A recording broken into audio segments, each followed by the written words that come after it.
Now I'm from Westside Raymond, 120th Street. You ain't involved with the fame. If you don't know me, don't get involved with my name. If you don't want beef, cause I'm involved with some gangs that's gonna go about me. Now Raymond's and the coast, yeah, we been all good. I know a gang of in hoods. What up, YouTube? What it do? What it do?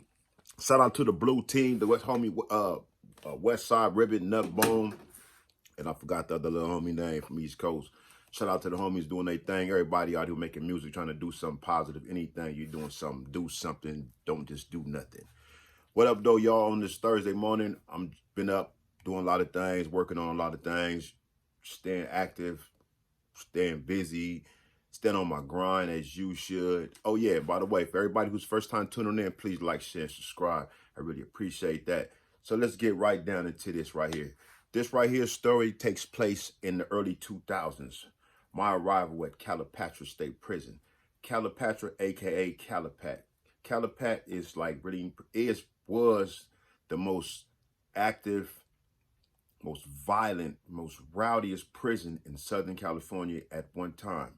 This is because Calipatria was there before Centinela. It was there before Ironwood and Chuckawalla, which I'm hearing they about to close Chuckawalla down. I never see them close a California prison down, but that's the word. They're trying to close something down. So that's, if they do, that's cool. Free the homie Rick Rock from Q102, Q Gang. Free the homie. Real shit. Good nigga right there.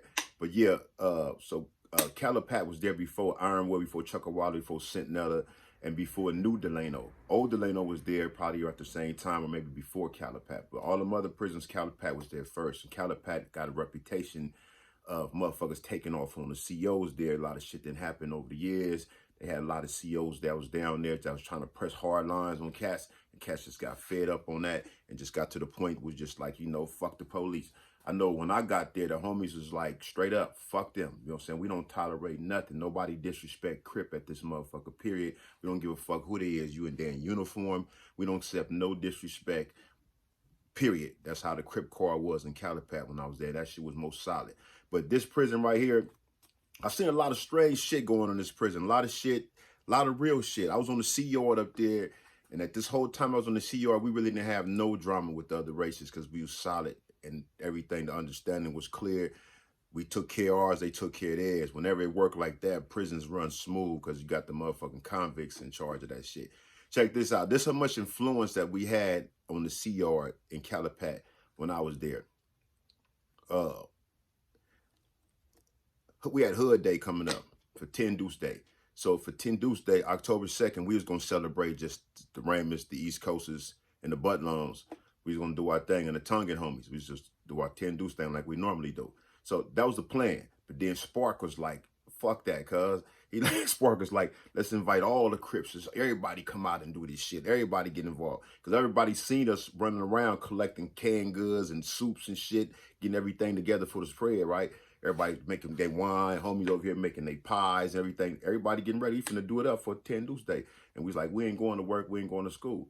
So the homie Spark and them and Lala from East Coast, Lala from 6 Deuce East Coast, they was like, fuck it, man. And Big Kelsey from 190, like, invite all the Crips. So we like, fuck it, invite all the Crips. So all the Crips came. It was crazy. It was cool. Nobody went to work. Nobody went to school. We was on the yard. We was out there just deep. Everybody just out there banged out with the rags on. Niggas had T-shirts and shit that they done struck up on, put black letters on it. Niggas is out there just giving it up, big smoking, big drinking. And I never been on the yard before to where you got the goon squad, you got the captains on the lieutenants on the yard. They on one side of the basketball court. And we out there got a basketball game going on. Niggas standing around the side of the court, just smoking blunts, just like looking at them like, fuck y'all. It was on some real Crip shit. It's like, fuck it, niggas passing the blunts and shit. And they're on the other side of the court just looking. They taking pictures. You know, normally niggas be, they pull out their cameras like on the streets. They pull out their cameras and they start to take pictures. Niggas be like trying to hide their face and shit. Seen the homie Lala come through. They had the camera on Big Lala and little Crip dog from Q102. Lala was like, fuck it.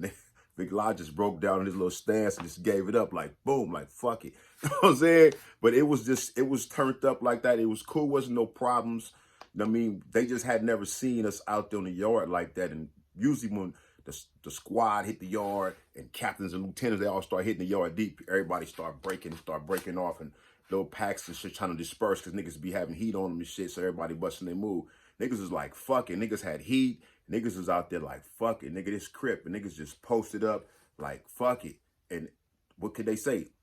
They know how to approach the situation. And that's Calipatria. They done been in situations with the Crips before. Crips done put many demos down at that prison in particular. They know. Everybody know that's been in the prison system know how the Crips done put it down in Calipatria State Prison. So when they see all these Crips out there, and we had Bloods hanging out with us too. It was Bloods out there too fucking with us. It was just cool like that, you know what I mean? But I had never seen no structure like that to where niggas was like, fuck that. We ain't moving. We celebrating this day. Nobody went to work, nobody went to school. It was just big. We had big ass bags of fucking spreads out there in the yard. We out there eating, we out there drinking Pruno. They drinking Pruno. Out there just smoking. Niggas is out there like, fuck it, nigga, this Crip. Nobody moves. And that shit just is like, you know, for somebody to come up being a Crip, because I was like, you know, I'm one of the ones, I come up at a time where, you know, we homies push Crip hard. We push that Crip thing real tough and like, you know, what it stand for and, you know, just you got to be hard to be a Crip. That's how I was raised. That's how I was taught. That's why my first time in the county jail, I love that shit to be up in there in a module with a whole bunch of Crips. I'd never experienced nothing like that till my first went to the county to the Crip module. All these Crips from different gangs in here. And it was just beautiful. And we used to walk out the motherfucking, out the 4700 and 4800 and walk to Child. And you see us walking the line, all these Crips just spelling. As a young dude, I loved that shit because I was so, like, you know, infatuated. I was just so in love with this shit. Like, just, that's how I was raised. So now I'm in Calipatria.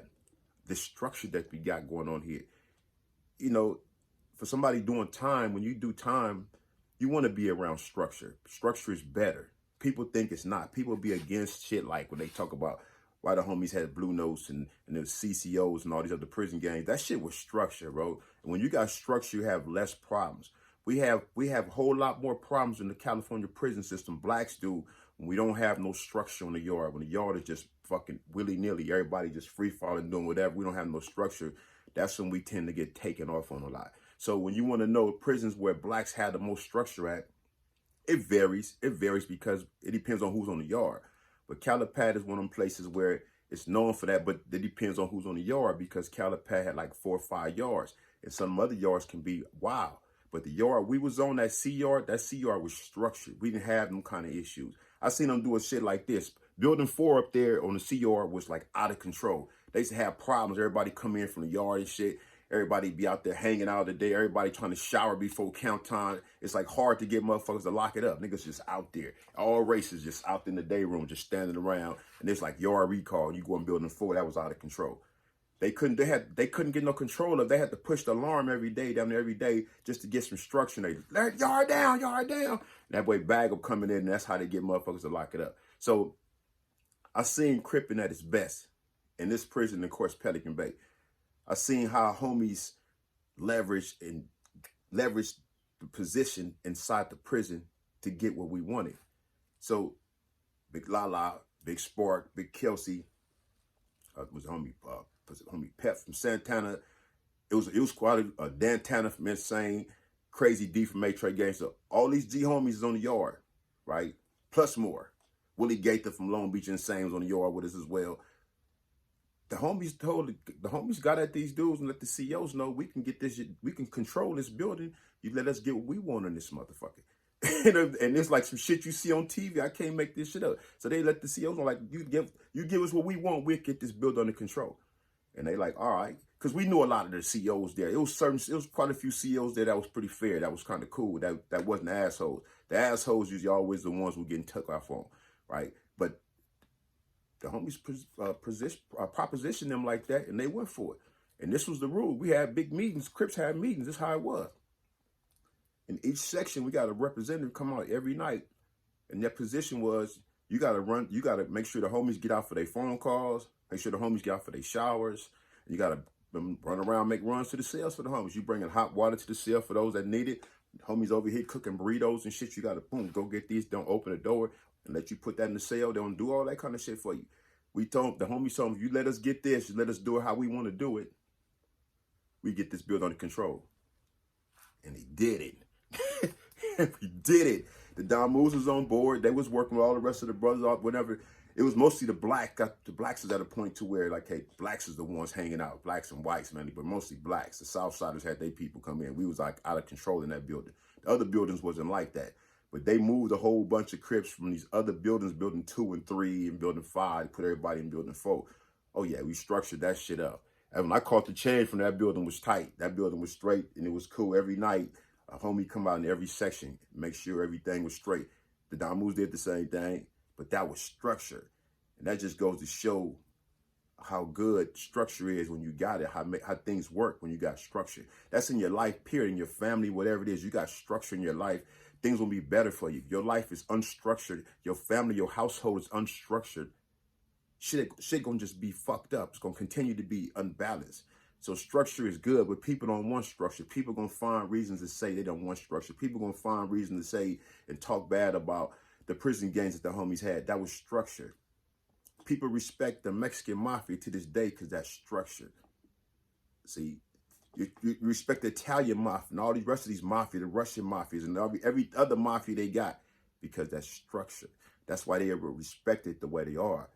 Structure is important in life. Don't run from structure. Structure is good. And I'm glad I put myself through the fire to get to high-level prisons.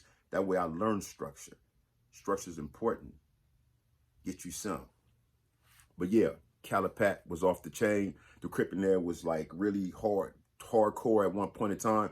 He had other yards where shit was weak. It was kind of whack on other yards at the time. They was dealing with shit on the other yard that we wasn't dealing with over here on the C yard. It just, I was on the yard with a whole bunch of heavy hitters, whole bunch of G's, whole bunch of big names that you know throughout the prison system and on these streets out here.